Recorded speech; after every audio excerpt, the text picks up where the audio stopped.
Okay. Well, where we left off last time was dealing with Rabbi Sachs speaking about the Hebrew understanding of who they were, and Jacob, Israel, in this contending with God and man, and the struggles in the life of the world in trying to do what's right and understand what God's call is in the face of the political and the social settings.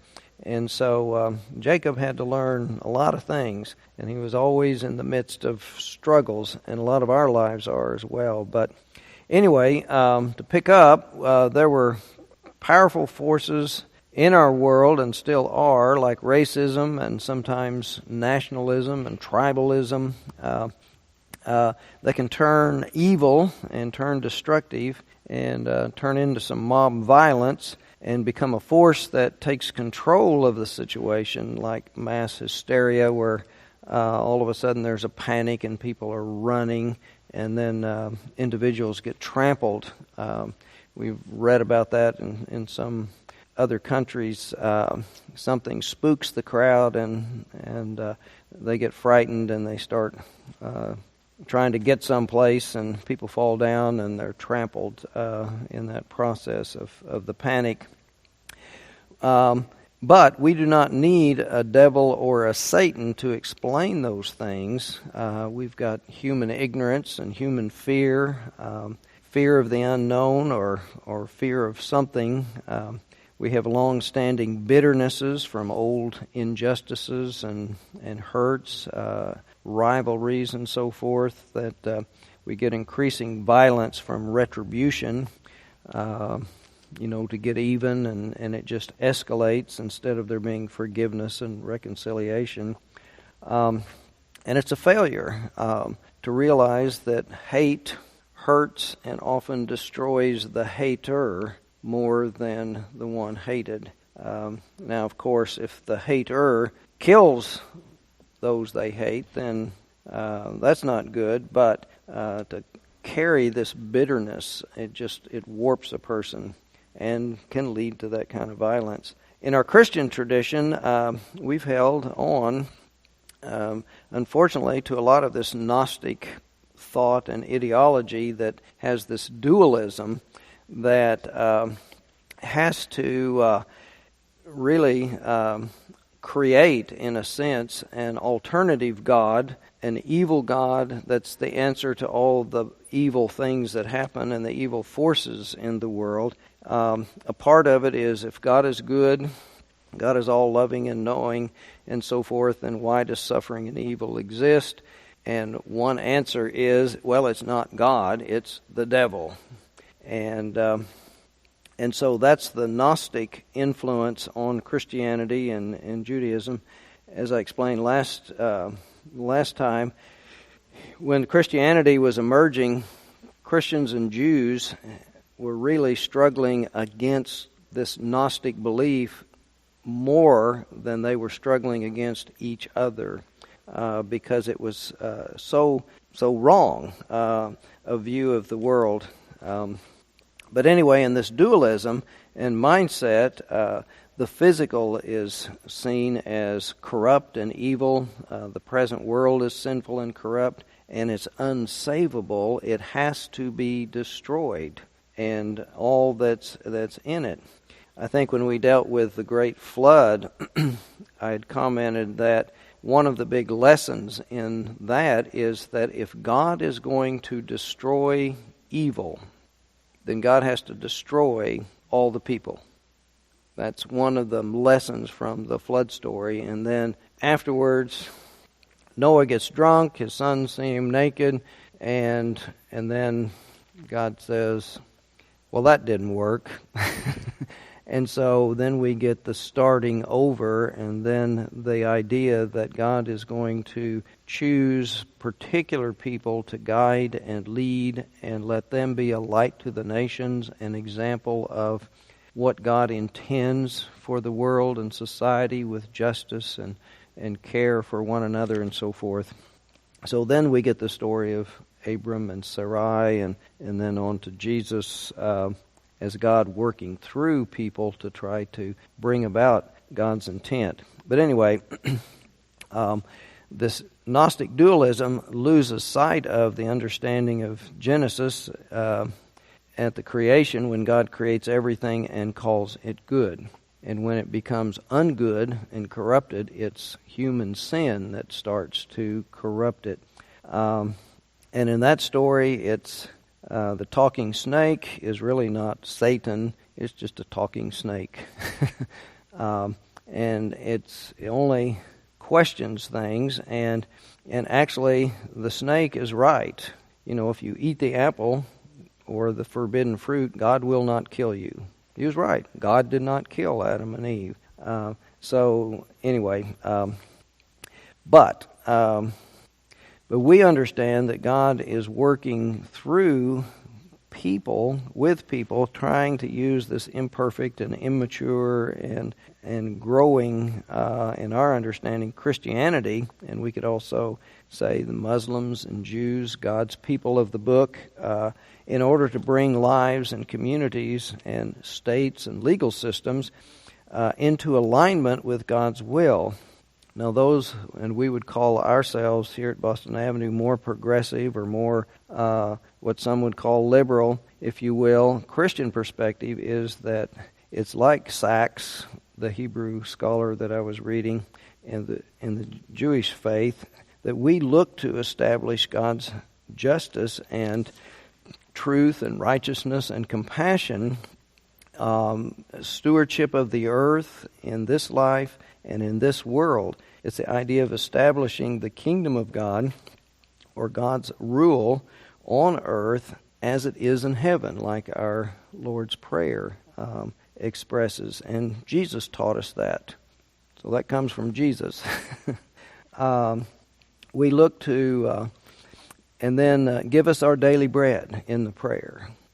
Give us our daily bread is asking God to help us survive and live in this world, and daily bread can be expanded as symbolic for all the essentials of survival, or a more contemporary expression, sustainability, to sustain life and sustain the way things are that God created them to be. Now, I'd also mentioned when Sachs says that the Christian faith doesn't have this concept, and there's no stories of anybody debating with God, like Abraham debating with God about, will you be unjust and destroy the innocent along with the guilty in the Sodom and Gomorrah story, or Jacob wrestling with the angel, wrestling with God to try to figure out his identity and who he is and what he should do as he's meeting his brother Esau, or running away from Esau. But we have Jesus in the Garden of Gethsemane wrestling with God over the question, should I drink this cup or let it pass? The self-giving of himself, death on a cross, he probably understood that's what it would be. But anyway, he knew they were out to kill him. And so he wrestled with that, because he could have just as easily run away and hid. We didn't have drones and satellite surveillance and stuff to find him. He could have hidden pretty easily.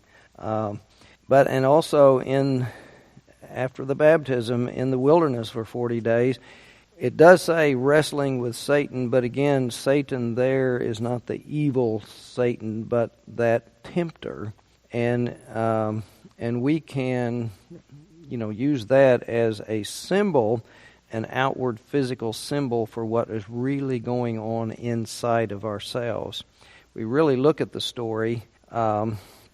It's a literary way of showing us that struggle and inner argument. We have, in cartoons and stuff, the angel and the devil on each shoulder that are trying to get into our head and tempt us or lead us to do what's right or what's wrong, but that inner struggle is what the devil and the angel on the shoulder are trying to portray, that wrestling with the decision. Anyway, so I think we have that, and again in St. Paul and his inner struggle, he wanted to be faithful to the Pharisaic tradition, and so he gets out persecuting Christians, and then he's knocked off his horse, bolt of lightning, and then after that experience, and thinking he hears, Saul, Saul, why dost thou persecute me? Who is that? Where is that coming from? Well, he has to get with Christian folks and their love and care of him when he had just been persecuting them. He must have gone through some real struggle of what's right. That's a huge transition. And so there had to be some time of wrestling and struggling with what does this mean, what I should do. But he comes out having made this great change. Change in direction, not change in personality. He was still very bright and just, he was, almost OCD on his, he just had to work so hard and so forth. And he was still arguing. He argued with the Christians. He wanted to get things right and have them very precise. But when we look at that and then bring that into, and I shared with you this little tiny book of discipline of the United Methodist Church of, it was 1858 or 1860, where I saw it, 1859. But it's the Southern Methodist Publishing House out of Nashville, a Methodist Episcopal Church South. And this was our book of discipline that gives our doctrine and our rule of order of the church. So, but in it didn't have social principles, because the reason it had become the Methodist Episcopal Church South, that the Methodist Church had split in 1844, and so over a big social issue, and so they were not too much into doing social principles, but today we have them. Right now we've got the question of issues that face the culture in a lot of places. Should we legalize marijuana? And if the laws change in the culture, as long as marijuana was illegal, then it's real easy for the church to take a stand that marijuana is bad. But then if the laws change and they say, well, it's not, then we need to re-examine. Have we been mistaken, or has sort of like prohibition, that was alcohol is bad, let's make it illegal, but now it's not. Well, what do we say about recreational drugs, alcohol or marijuana or other kinds of things? So there's a place where we need to speak out on those things, to give our folks help. See this big fat book? This book is 10 years old. This is the Book of Resolutions of the United Methodist Church from 2004. Everything you'd ever want to know or what to think, you think, well, what should I think? I don't know what to think. How should I feel about that? Well, one of these resolutions in here, whoops, that's the wrong page. Let's see, it's on page 611, but it's under a statement concerning church-government relations and governmental chaplaincies. Let's get to, church and state. And here's one from adopted in 2000. The church is a weapon-free zone. Now, this was in 2000, and we've had all this, license to carry, and folks, it's become a big issue. But back then, whereas in keeping with the spirit of Isaiah 2:4, God shall judge between the nations and shall arbitrate for many peoples. They shall beat their swords into plowshares and their weapons into pruning hooks. Nation shall not lift up sword against nation, neither shall they learn war anymore. Whereas, reflecting the church's traditional role as a place of safety and sanctuary, therefore every United Methodist Church is officially declared a weapon-free zone. And this is refers us to social principles too. Now with terrorism and crazy folks, and now we have a police officer here because of that danger. But I think that is really a compromise for us to say we don't think every member should go get a license to carry and come to church with a gun. But because of the safety issue, then we'll have an officer here in case some crazy person shows up. And we can have a police officer who's trained and knows how to deal with that, because being a downtown church, people not well, on drugs, something weird can happen. And so we've dealt with that. But it's a compromise. But the guideline, when we looked at guidelines, is what principles should we utilize as we wrestle with the practicalities of some of these decisions. But in that regard, there's and some people want the church to be completely uninvolved. Don't get involved in any political issue or question because it would become divisive. But on page 612, they're making a statement. It says, we recognize that churches exist within the body politic, along with numerous other forms of human association. Like other social groups, the church's existence affects and is affected by governments. We believe that churches have the right and the duty to speak and act corporately on those matters of public policy that involve basic moral or ethical issues and questions. Any concept of or action regarding church-government relations that denies churches this role in the body politic strikes at the very core of religious liberty. The attempt to influence the formation and execution of public policy at all levels of government is often the most effective means available to the churches to keep, and here's the reason, to keep before humanity the ideal of a society in which power and order are made to serve the ends of justice and freedom for all people. And the question is so often where we are advocates for the disenfranchised and the powerless, it's for all people, not just the privileged or those who have the resources to exercise the power. Anyway, to go on, through such social action, churches generate new ideas, challenge certain goals and methods, and help rearrange the emphasis on particular values in ways that facilitate the adoption and implementation of specific policies and programs that promote the goals of a responsible society.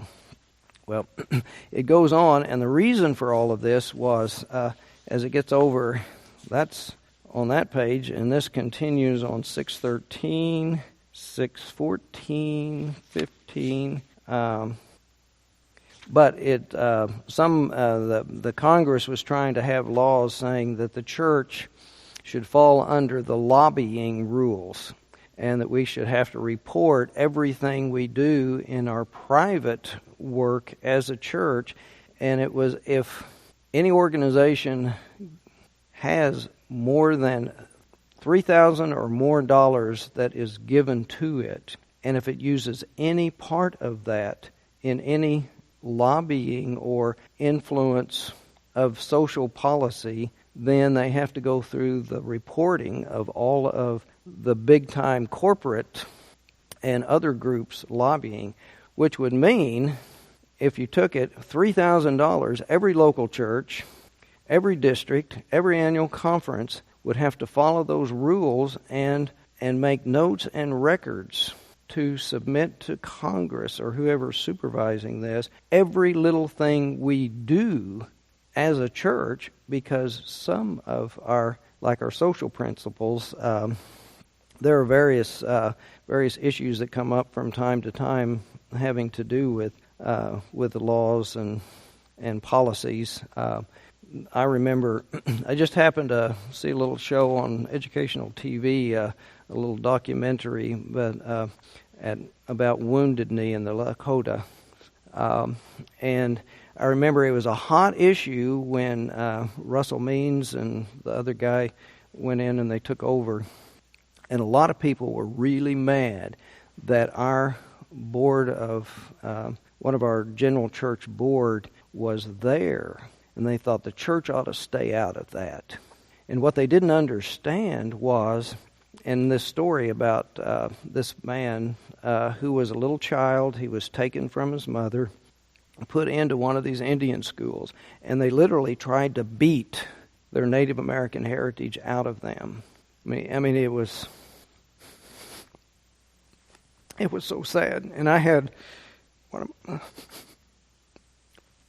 of the women and when I was down at Chickasha had been a child in one of these schools, and she told me the story of how hard it was to be stripped from your family and put into one of these schools, and the horrific treatment that they received to try to beat their culture out of them. I mean, it was terrible. But anyway, this man had later diagnosed as post-traumatic stress syndrome that he had experienced as a little child going through this. But the Methodist Church, when some of the Native American group like Russell Means just happened to pick Wounded Knee as the spot to make their protest.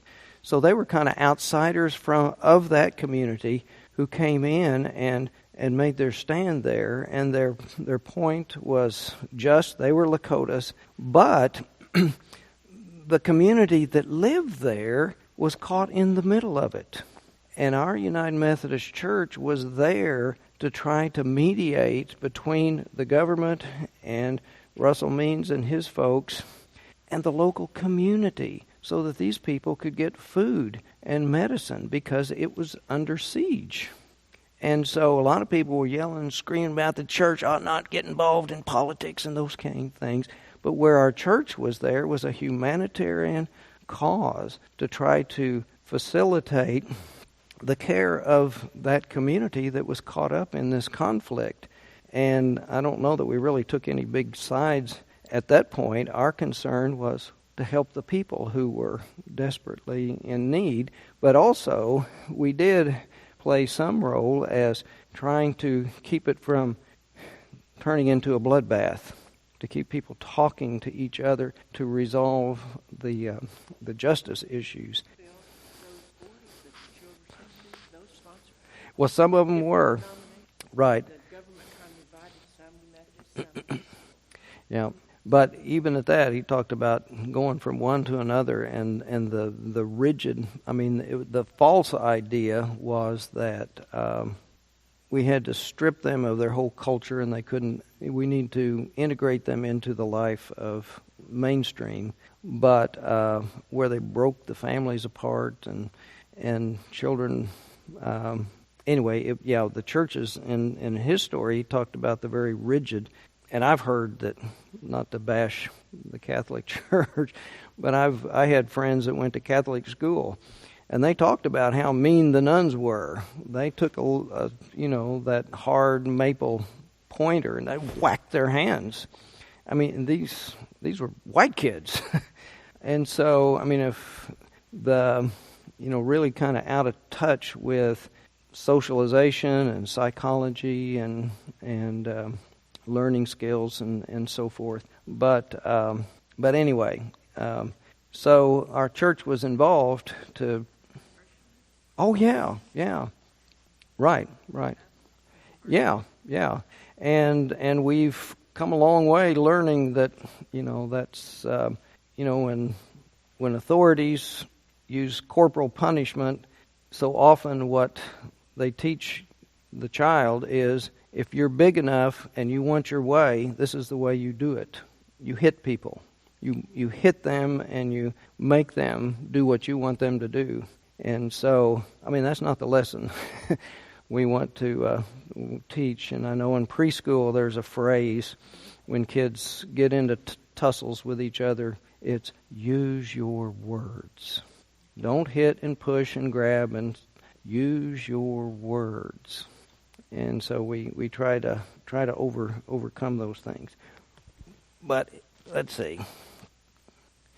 But how did we get there as United Methodists? And to go back to Wesley and his work and into the slavery issue, we have in Wesley's work, he and the Methodist Holy Club that he was a part of were very devout in prayer, but they felt like they had to go do things to follow the great separating of the sheep and the goats. When I was hungry, did you feed me? When I was naked, did you clothe me? When I was sick or in prison, did you visit me? And so they tried to do those things there in Bristol and in London. And this quote from 1759, England was involved with the French in a big war, and so there happened to be some French prisoners in Bristol at a place called Knowle. And I walked up to Knowle, about a mile from Bristol, to see the French prisoners. Above 1,100 of them, we were informed, were confined in that little place without anything to lie on but a little dirty straw, or anything to cover them but a few foul, thin rags, either by day or night. And if you can think of an uninsulated facility today with it snowing and cold, and you're just don't have much clothing on at all, just like a thin pair of pajamas or something, so that they died like rotten sheep. I was much affected and preached in the evening on Exodus 23:9, "Thou shalt not oppress the stranger." So 18 pounds were contributed immediately, which were made up 24 the next day. With this we bought linen and woolen cloth, which were made up into shirts, waistcoats, and breeches. Some dozens of stockings were added, all of which were carefully distributed where there was the greatest want. Presently, the Corporation of Bristol sent a large quantity of mattresses and blankets, and it was not long before contributions were set on foot at London and in various parts of the kingdom, so that I believe from this time they were pretty well provided with all the necessities of life. So where they stepped in and tried to help, and then because of that, it awakened others to the crisis and the need. When it's out of sight, out of mind, but somebody who brings it to light then and shows that things can be done. So, but one of the things that Wesley didn't do at that time was they spent much time preaching to those fast bound in misery and in iron, but what they didn't seem to do is speak one word of criticism about the system itself. Now that's where we look today so often, is to see the system and where the system is broken and where there's injustice in the system, and we try to focus there. Now Wesley showed infinite concern to save the souls of those condemned to die on the gallows, but apparently they never asked whether they should have been condemned in the first place. Now we have now with DNA sampling, we've discovered a lot of folks on death row, even though they were convicted in a court and therefore are technically guilty, as far as the fact of their having done the crime, they've been exonerated. Now that we've got better evidence, and then a lot of that they look at the procedures of police and courts and district attorneys and so forth, and seeing that there were breakdowns there. But anyway, he was aware of how pressing was the need for changes in administration of the prisons, but it's characteristic of his whole attitude toward the matter that he apparently relied for securing them by the conversion of the jailers, to try to convert them to be compassionate and loving and caring Christians. So that was a part of that process, but and then when it came to slavery, he was reluctant to try to deal with Parliament on the matter.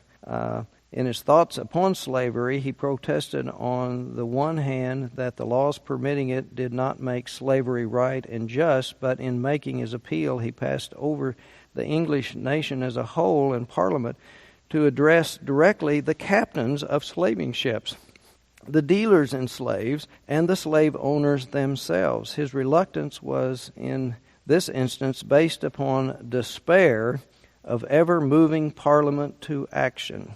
And then when we've got a Congress that is stuck in inaction on so many things, we can understand that. And so often we see on a lot of issues, companies and states and others trying to take care of issues and stop waiting on federal government to fix things, which is good, because so often I've noticed in elections, particularly when it gets down to presidential elections, our people, United States people with a Christian kind of undergirding, are always looking for a Messiah who's going to come in and save us, and expect a president to be the Messiah and fix everything. And you listen to the promises and the speeches and so forth.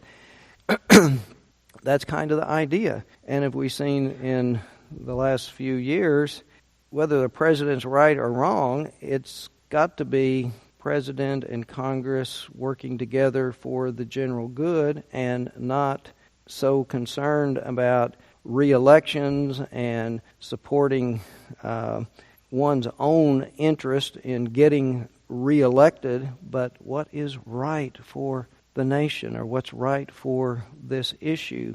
And it just gets bogged down in stalemates.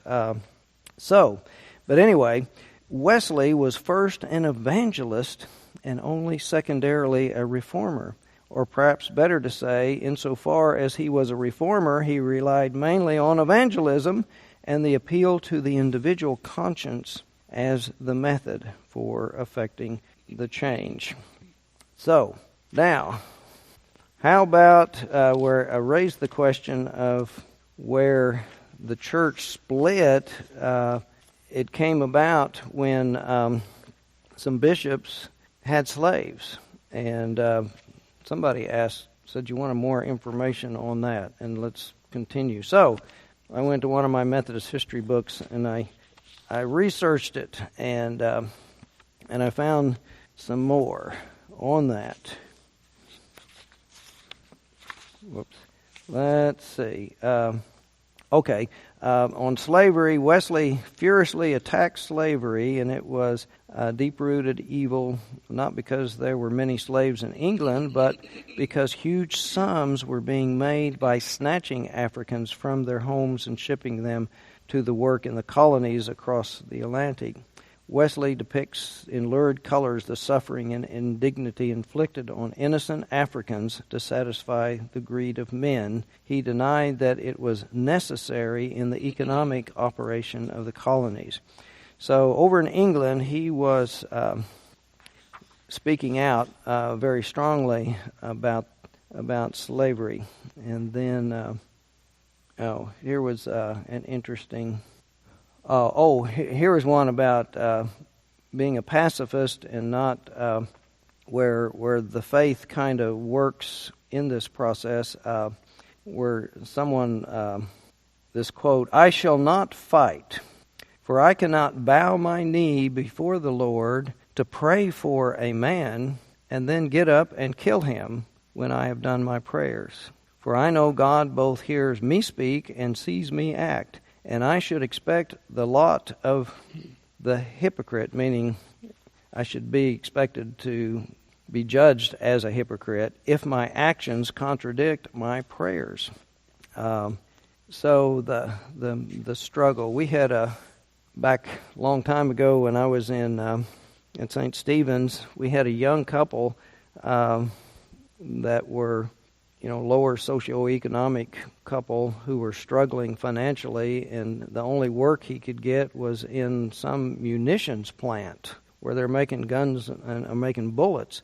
And I didn't, talk to him about this in any way to influence him one way or the other, but he came and told me that he felt like, even though they needed the work so badly, that he didn't feel right about making these bullets when he knew these bullets were going to kill people.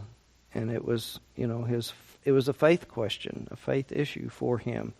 And I was very impressed by, this affected his family. There's a lot of folks who think there's something not morally perfect about the kind of work they do, but they're not willing to leave it because the security of their family is more important.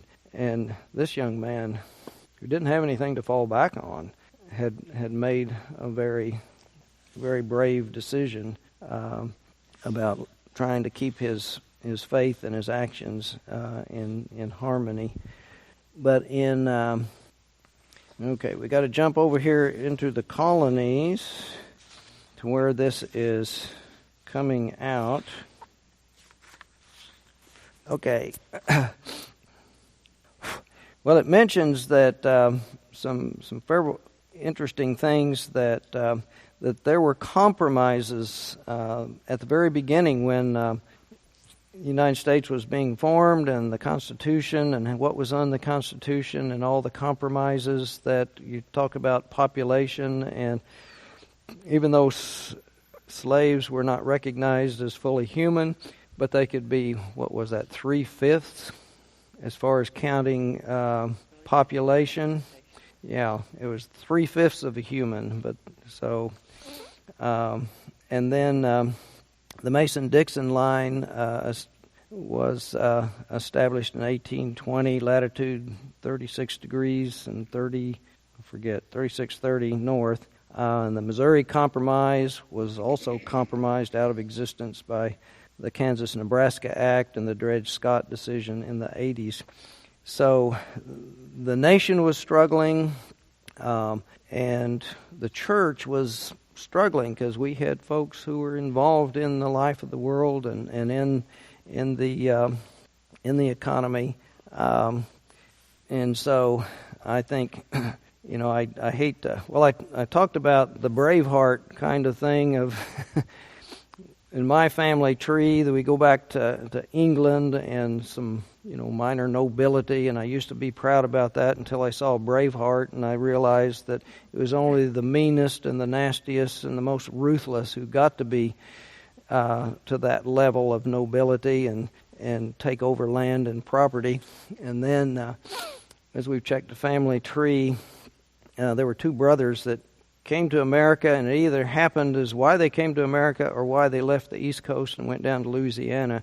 But there was some homicide, and they didn't either trust the fairness of the courts to rule that it was justifiable homicide, or it wasn't, and they ran away and went down to Louisiana and started a plantation down there, which meant they would have been slave owners. And so I'm a part of that. And then there's lots of black people in the South who've got their name Tanksley, which is kind of a slur of Tankersley, which means they were probably slaves of some of my distant relatives. So I can't be too proud of my family heritage, but anyway, it is what it is. But anyway, what happened is that in the development of the colonies and then the states after we got our liberation was that early on most people felt like slavery wasn't right and that there should be a slow change to emancipate slaves. That change or that changed when England decided it needed a lot more cotton and Europe wanted more cotton, and then they developed the cotton gin, Eli Whitney, so that they could produce more cotton, which meant, and cotton is a very labor-intensive crop. I mean, you've got to hoe the weeds and keep it, and then all the hand picking at that time. We're needing more hands to produce it, and they did some research, and they said in 1790, a good, healthy male slave, or I guess female too, because they got out and worked the fields. It was male and females working the fields, might be purchased for $300. In 1830, the same quality slave would cost $1,200, and in 1860, $1,500 to $2,000. So the Southern defense of slavery then changed and became very, very strong because of the economic importance and issues. So anyway, we get to that happening, and then the church is right in the middle of this coming about, and then we had the extremists on each end. And a lot of abolitionists became very, very strong in trying to end slavery. But within the church, it became a real problem because it was going to be a divisive issue. And so often the bishops didn't do much on this because their main concern was hold the church together, hold the church together. And so they didn't want anything inflaming a division. So there was not much happening there. But in the southern states and in the southern church, they were trying to justify slavery. And so you've probably heard of some of these, but there was scripture and the biblical part. The patriarchs had slaves, and so they could use that justification. In the New Testament, we have slaves are included in the early church. We know brothers and sisters of the faith. Some were slaves, some were free people. And Paul's letter to Philemon about Onesimus, and then other places in Ephesians, slaves, be obedient to your master. And Colossians, bid the slaves to be submissive to their masters. But basically, that was, the church was a small minority trying to survive in a very hostile world, and they didn't want any undue attention coming to them and giving the existing powers that be to crush them. And so it's kind of, we'll deal with that later kind of thing. And also there were already getting enough heat for some of the women who had become Christian in the pagan world. Their husband remained pagan, and she became a Christian, and that created great distress and conflict in their homes, because with this sense of liberation and sense of value as a person, she began to live her own life and make decisions for herself vis-a-vis the church and her involvement there, and was no longer adhering to what her husband would tell her to do, him being pagan and trying to say, well, we have to go offer sacrifices at the temple because of the social connections. She wouldn't go. But anyway, those kinds of things were creating problems for the church, because that made those husbands against the church, and if they had power and influence, that would be a part of the persecution of Christians and the church, and making it hard for them. Anyway, we've got all of these things, but what what those folks didn't realize when they're looking for justification from the Old Testament, to not get to the Moses story of the Hebrews being enslaved by Pharaoh, and that the God of the Hebrew people, one of the primary definitions of who that God is, it's the God who frees slaves. I heard you cry, and he answers their cry, and he rescues them from the slavery.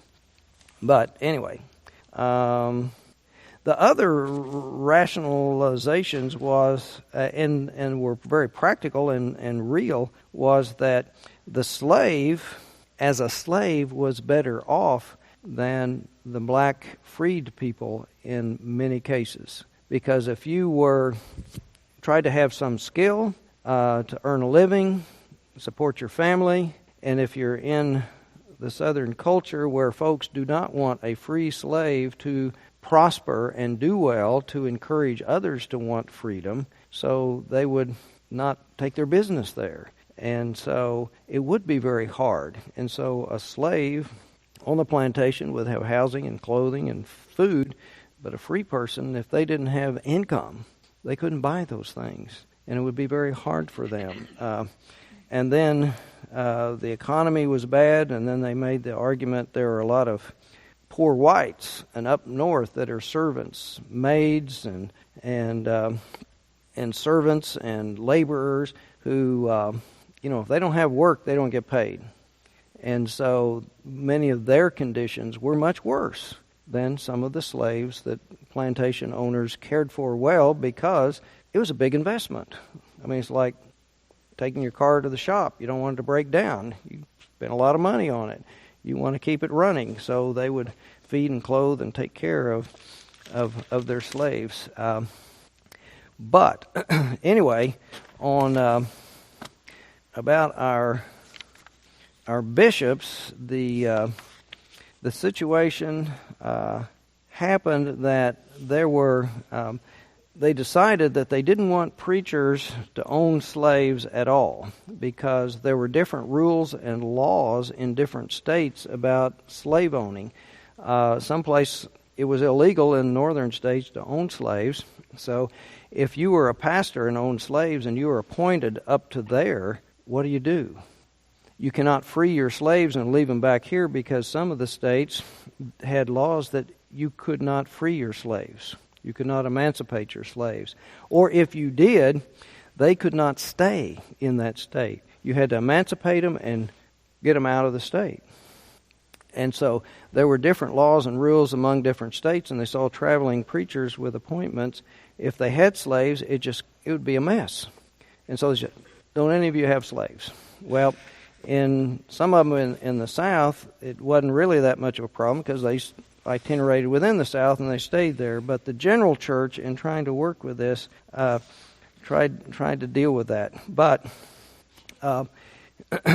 they had legislation that let's say, no slaveholder shall be eligible to any official station in our church hereafter where the laws of the state in which he lives will admit of emancipation and permit the liberated slave to enjoy freedom. So if you have slaves, then you've got to turn them loose, or you can't be a bishop anymore. But a bishop, Andrew had inherited. His wife had slaves, and then I don't know what happened. She died, and then he remarried. And he had married another woman, and she had more slaves.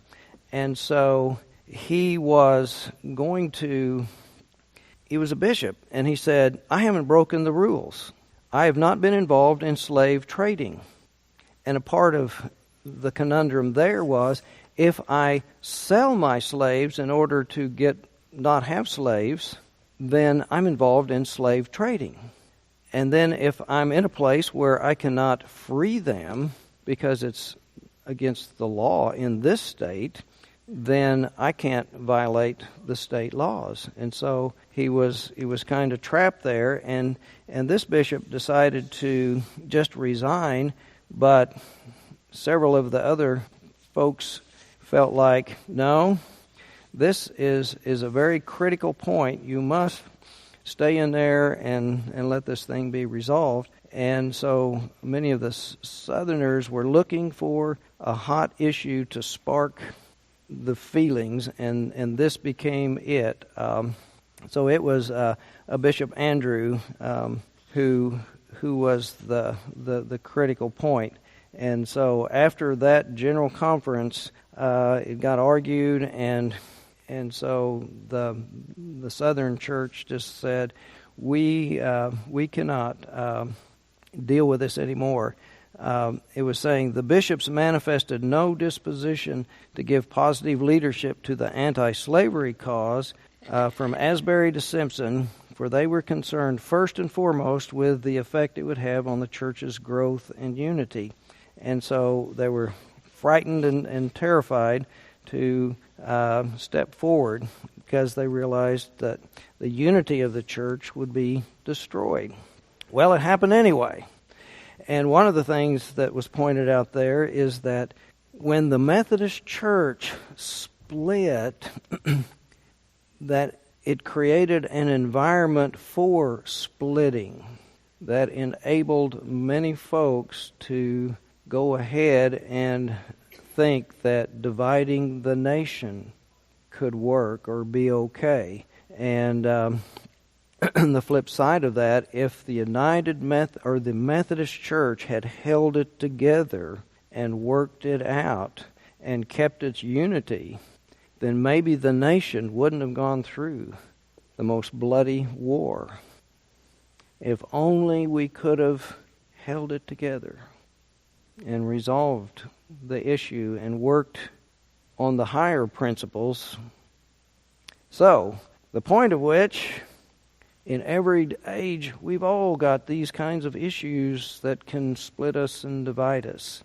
And it's important for us to try to set the atmosphere and the model and the role for how can we work together and discuss these things and understand them and stay together. And stay together. There are pages and pages and pages in here of very careful analysis of the issues and ways to look at them and understand them. Anyway, our time is up. I'll get back and I'll do a little bit more with our social principles. Didn't have time for that. Let's pray.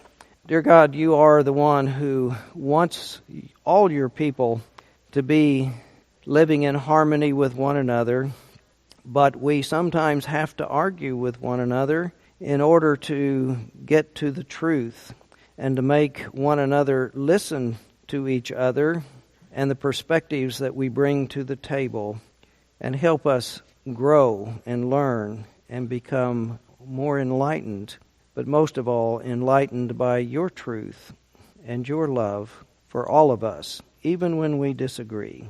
In Christ's name, amen.